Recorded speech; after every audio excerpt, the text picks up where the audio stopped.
My interest in this project comes from 1999 when I was in Washington DC in the United States, and I was taken to see the Vietnam War Memorial, a memorial that represents under 60,000 people killed. But as you stand there and you see those families walking past and pointing out the name of a father, a son, a cousin, an uncle, you realise how important this is to the people of the United States.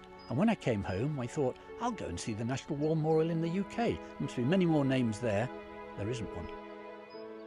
There isn't a National War Memorial that represents all those people killed in the First and Second World War in the service of this country. So I was delighted to meet John Pegg, the architect. Not only did he have a plan, but he had the design, it was costed, it was ready to go. That's when we formed the National War Memorial Company, a charitable organisation that seeks to build this National War Memorial here at Dover. And what better place to be? It was on the front line in World War II, it was the point of departure and return for many servicemen in World War I. It could not be better, and we are going to make this happen. The principle behind the National War Memorial is to really bring the commemoration of the two world wars into the 21st century.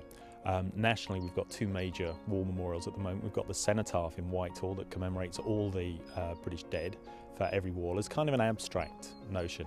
And then specifically since World War II, every casualty is commemorated on the Armed Forces Memorial in Staffordshire. So we wanted to take the position that the Armed Forces Memorial had and then extend that back and retrofit the two world wars with that same degree of commemoration, commemorating the individual by name in a specific place. The two greatest conflicts of the 20th century, we don't want them to happen again.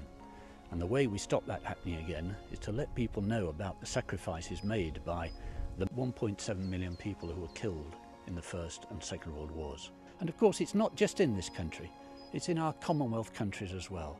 It's time to remember them, and it's time to remember them in Dover. Dover is the ideal place for this memorial. It is a national and international icon for defence. It was the jumping off point for a lot of the troops in World War I and in World War II. It was actually the front line, and it's known around the world as the national icon for defiance. The site in Dover is fascinating in terms of its heritage. Dover's known for its castle, which is on the eastern side of the town, but the western high ground above the White Cliffs is occupied by a massive network of Victorian fortifications called the Western Heights.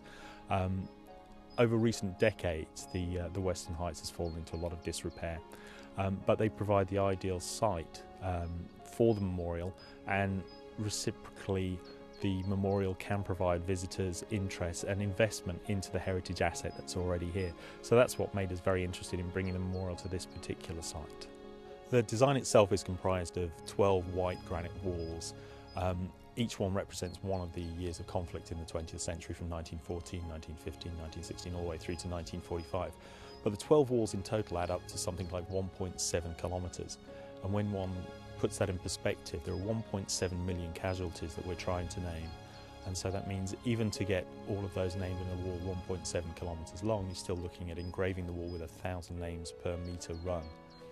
Each of the names obviously is personal to an individual, but it's also becoming personal to every family, and we're at a point now, 100 years on from the outbreak of World War I, where commemoration's really starting to take a different hue. It's far less personal in a way, because the memories of the individuals that died is waning, but at the same time it's necessary to reinvigorate that memory for a new generation.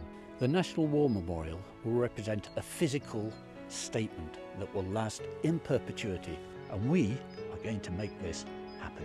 There is a real hunger for this kind of historic information to be made real. The plans are in place, the permissions are being lined up, planning consent we're hoping for early next year, and we're starting to put forward the fundraising proposals.